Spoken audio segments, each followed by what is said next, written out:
The wheel of pleasure and pain. I put it on Facebook and may be confusing, so I want to explain more. The wheel of pleasure rotates constantly.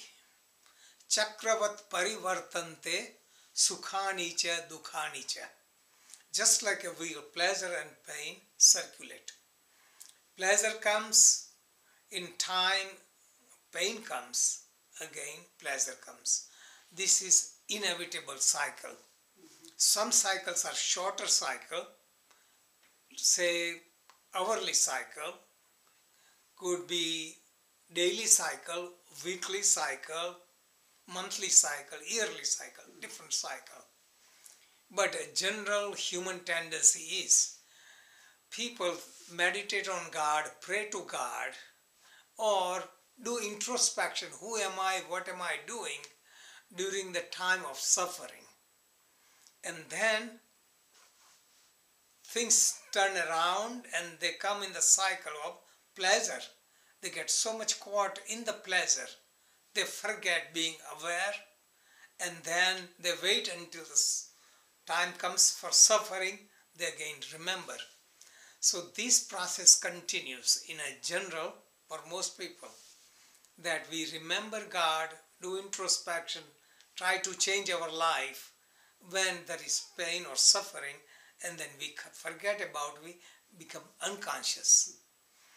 The message is, if you are aware when there is no problem, then you are preventing suffering before it comes. Okay? I mentioned my experience after teaching for 40 years. General observation. People come for guidance when they are in pain and they feel better. Then I try to call them and just encourage them. Say, if you cannot come, at least email me, I can encourage. No response of any kind. Again, after a couple of years, when they need, they come back. But this is human nature. I'm used to it, but this is the thing. Taking it at different degree is, when we are young, we are busy in playing.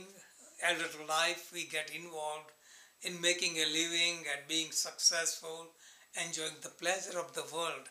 And then old age comes, still we are so much caught, it takes time to withdraw.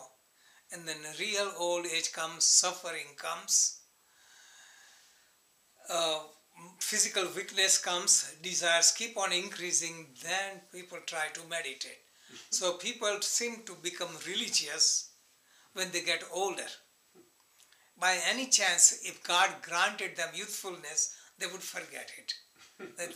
So old age promotes, because we wake up only when problems come.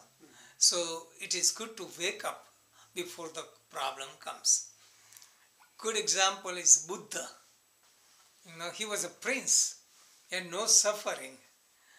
But when he observed a little bit suffering here and there, old age, disease, death, different kind of suffering, he said, I'm prince, but would I have to go through that also? Answer was yes.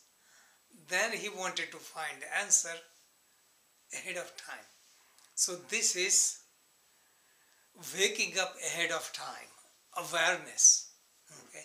That doesn't mean you don't enjoy life, but live with awareness so you are prepared for old age, disease and suffering.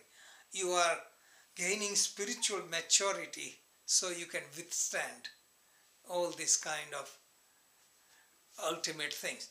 So generally we can see people who live with awareness, as they grow older, they become wiser. They become more peaceful. People who are hanging on to the world, as they go older, they become insecure, they become fearful, and their death is ruined. So this is our choice of waking up. That is the main message.